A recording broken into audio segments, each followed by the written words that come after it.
Assalamualaikum warahmatullahi wabarakatuh.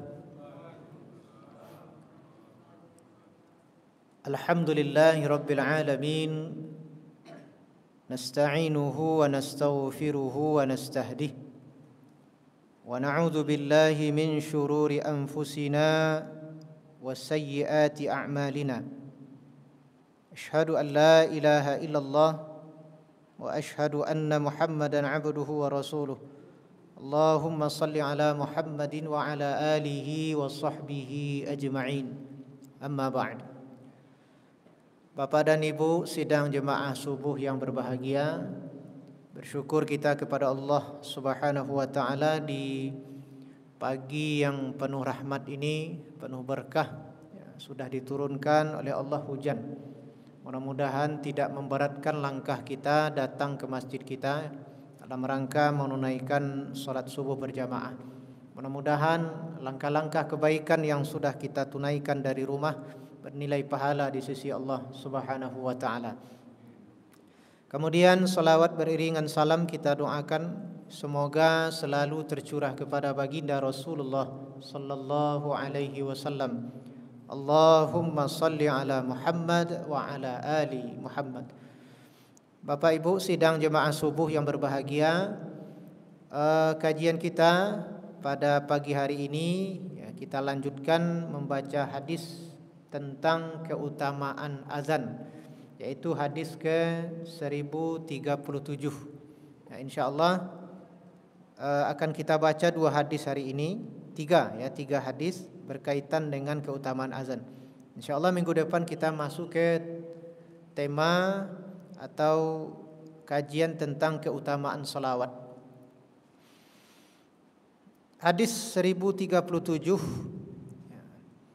Wa an Abdullah bin Umar bin al-As, dari Abdullah bin Umar bin As radhiyallahu anhuma, semoga Allah meridai keduanya, annahu sami'a Rasulullah sallallahu alaihi wasallam, bahwa dia mendengar Rasulullah sallallahu alaihi wasallam berkata, idza sami'tumul muazzina faqulu misla ma yaqul, apabila kalian mendengar muazzin, faqulu maka ucapkan, misla ma yaqulu, sebagaimana yang dibaca oleh muazzin. Summa sallu alayya, kemudian berselawatlah kepadaku. Fa innahu man shalla alayya salatan sallallahu alaihi biha asyran, maka sesungguhnya siapa yang berselawat kepadaku satu kali salatan, sallallahu alaihi biha asyran, maka Allah akan berselawat kepadanya 10 kali. Summa salullaha lil wasilah, kemudian mintalah kepada Allah untukku wasilah. Wasilah itu kedudukan tinggi. Fa innaha manzilatun fil jannati, karena sesungguhnya yang wasilah tadi adalah kedudukan tertinggi di dalam surga. La tambagi illa li abdin min ibadillah, tidaklah diberikan itu kecuali kepada hamba Allah, ibadullah. Wa arju an akuna anahu, dan saya berharap sayalah hamba itu.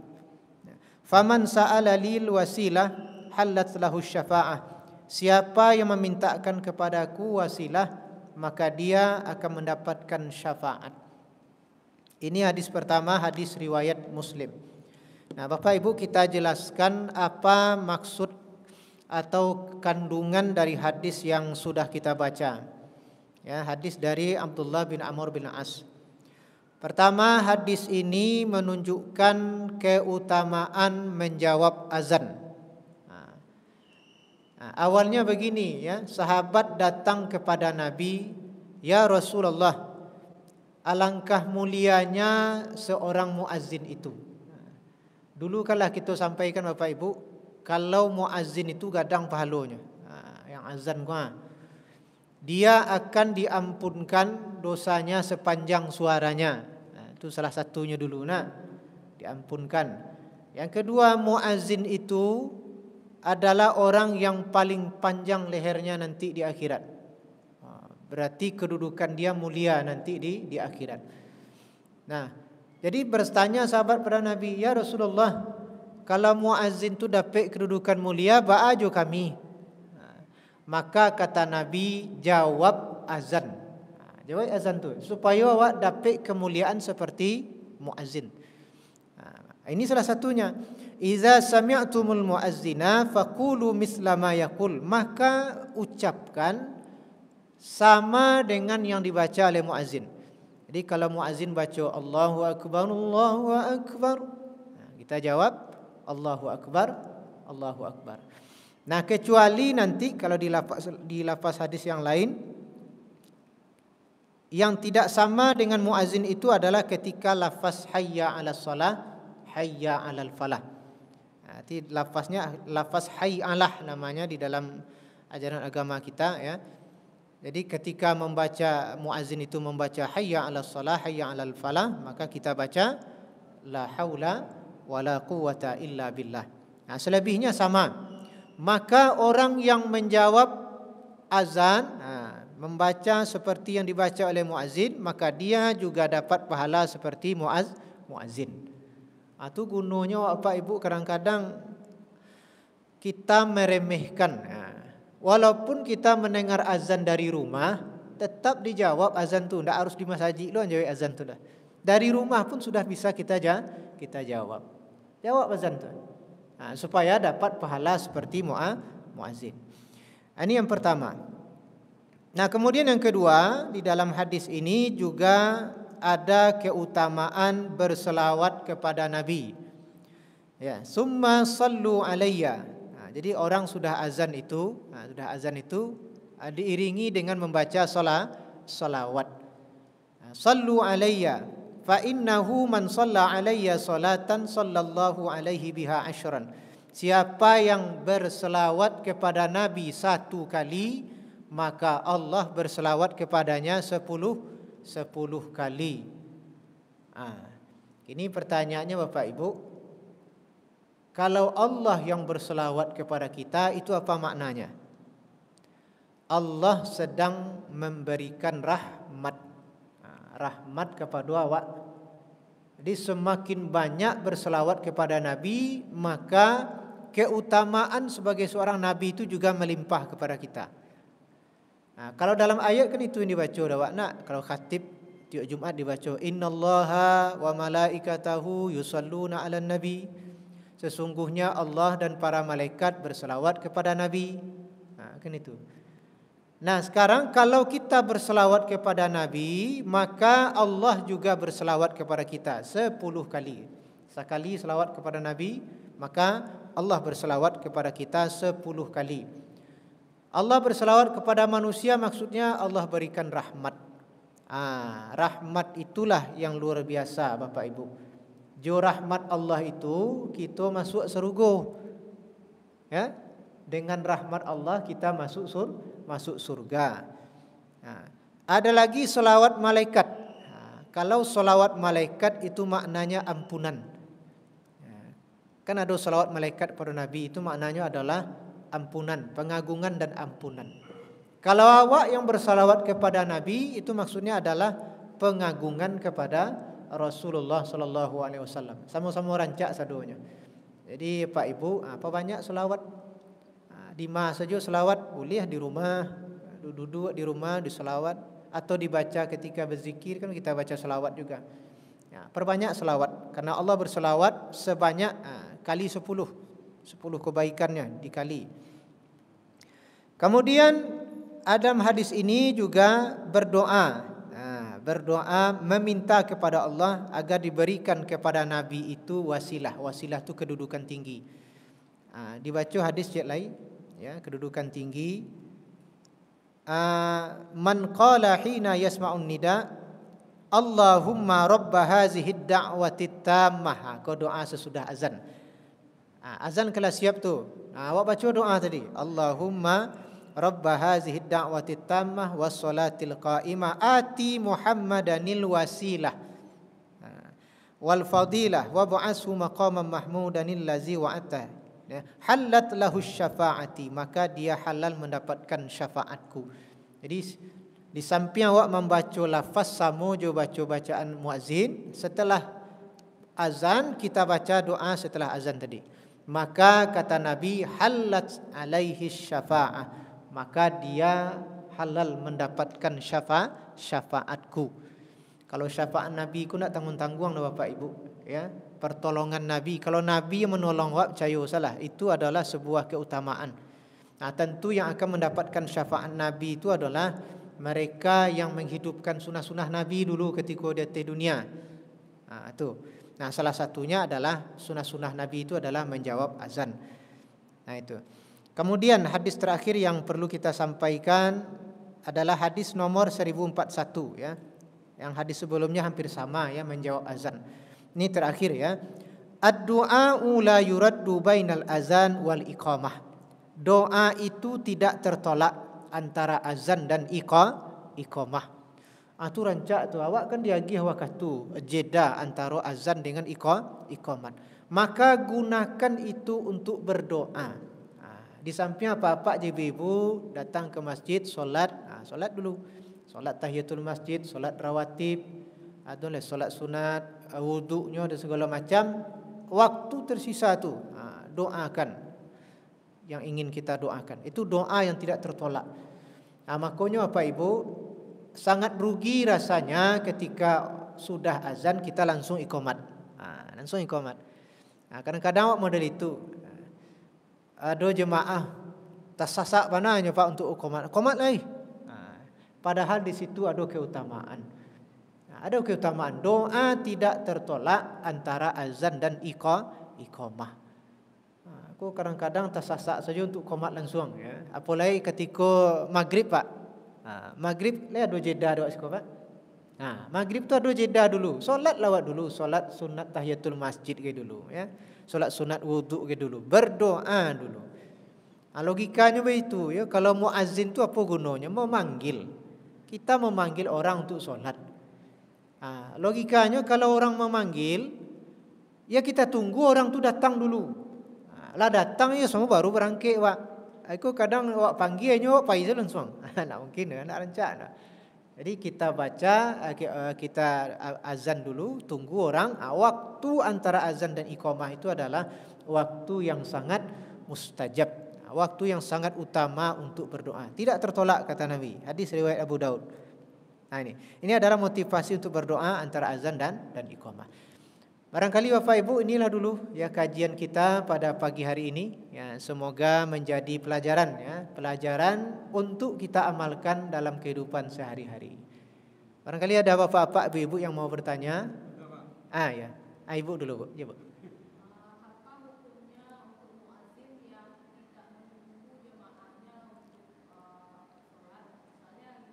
Ya.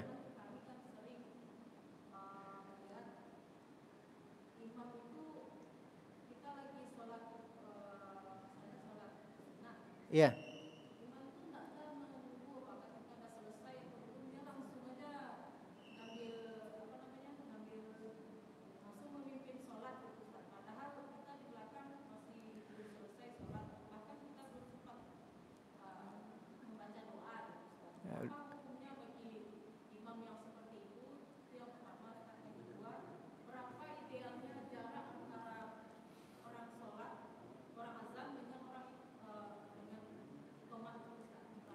Idealnya ya.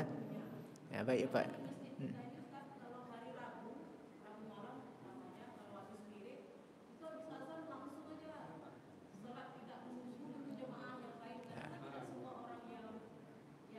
Iya.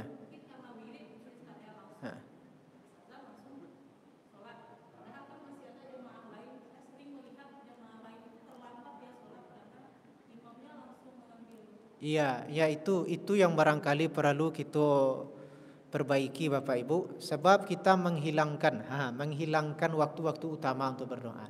Terkait dengan pertanyaan Ibu tadi, apa hukumnya imam ya, atau barangkali langsung saja qomat. Nah, sebenarnya hukumnya tidak ada, cuma itu barangkali kita melalaikan sebuah keutamaan. Berdosa tidak cuma melalaikan sebuah keutamaan. Tentu rugi ya Pak. Sabana di situ ada waktu yang utama untuk berdoa, kan gitu. Nah, dosanya tidak ada, cuma lalai saja kita. Ada peluang untuk berbuat kebaikan, ada pahala yang utama, awak lalai situ kita abaikan. Nah, barangkali ini yang perlu kita perbaiki. Nah, yang kedua terkait waktu ideal, Bu ya. Nah, waktu idealnya sebenarnya tergantung kesepakatan saja.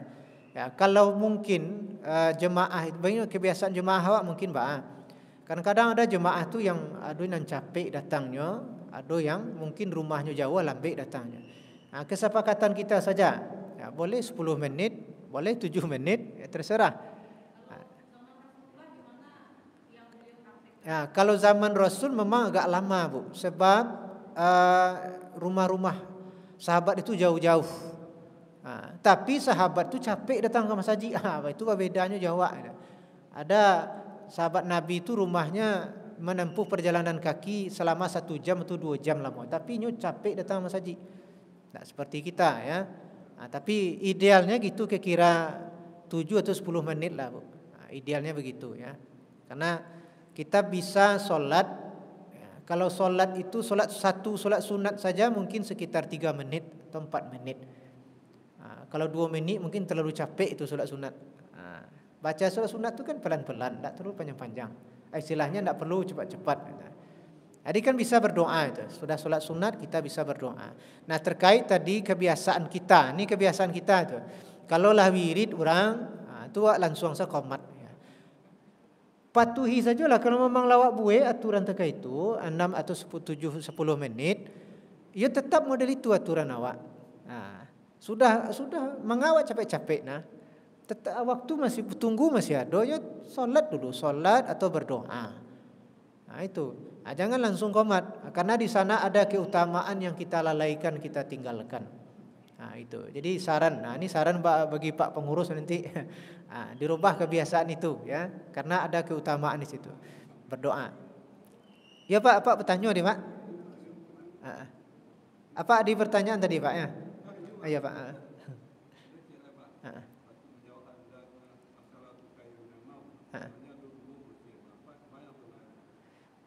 Iya, itu ada dua versinya Pak. Boleh dua-duanya Pak. Shadaqta wa bararta, kan itu. Nah, tapi juga ada ulama yang mengatakan seperti hadis ini, seperti keumuman hadis sama dengan jawaban yang dibaca oleh muazzin itu boleh. Boleh. Kecuali lafaz hayya 'alas shalah itu hadis lain pula. Hadis yang lain pula. Tapi kalau keumuman hadis jawab saja atau baca saja sesuai yang dibaca oleh muazzin. Itu secara lafaz hadis secara umum. Kalau hayya 'alas shalah itu di lafaz hadis yang lain itu. Itu boleh saja Pak. Boleh. Ndaklah haula dah. Ya. Kita kembalikan ke hadis tadi sama dengan jawaban yang dibaca oleh muazzin gitu. Ya barangkali Bapak Ibu ya, kita cukupkan ya. Masih ada pertanyaan? Oh, banyak. Apa dulu? Ya.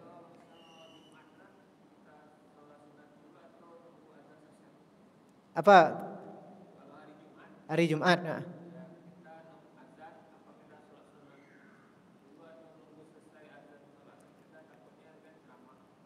Oh, tetap salat sunat itu tetap kita laksanakan. Kalau orang azan kita tunggu azan dulu. Jawab azan. Jawab azan baru salat sunat. Walaupun khatib sudah khutbah, maka pernah ditegur oleh Nabi. Salat. Walaupun khatib lah khutbah awak tiba tu, tetap salat sunat. Itu keutamaannya salat sunat tadi, tahiyatul masjid tadi, ya. Tapi usahakan jangan sampai azan atau lah sampai lu azan hari Jumat baru tiba. Usahakan cepat datangnya itu, Pak. Ibu tadi bertanya, Bu ya? Ada pertanyaan Ibu tadi? Enggak. Oh ya. Satu lagi ya. Kalau seandainya kita datang ke masjid pada saat orang sedang azan, iya. Kita kan kalau sholat tahiyatul masjid itu kan harus tidak boleh duduk langsung sholat. Maka kita menunggu dua orang sholat atau boleh kita langsung sholat tahiyatul masjid pada saat orang sedang azan? Menunggu azan. Tunggu azan dulu. Jawab azannya dulu. Baru kita sholat tahiyatul masjid. Nah, itu. Sebab kan ada waktu nanti, ada waktu setelah azan. Nah, itu. Ada pertanyaan lain, Pak? Ya, Pak, ya, Pak.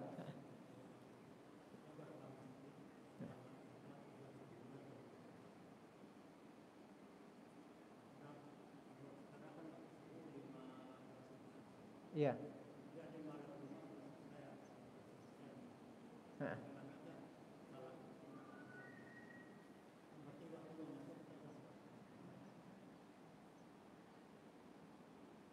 Ya, coba diulangi Pak, agak kurang jelas Pak. Oh, azannya dulu Pak ya. Iya. Iya. Oh gitu ya. Ya, ini perbedaan waktu subuh ya. Kalau waktu pemerintahnya itu kan Jam Muhammadiyah kan berbeda ya. Awak pakai Bu? Muhammadiyah. Kalau pakai Muhammadiyah awak ikut yang di Siko Pak. Awak sebab jemaah awak di Siko.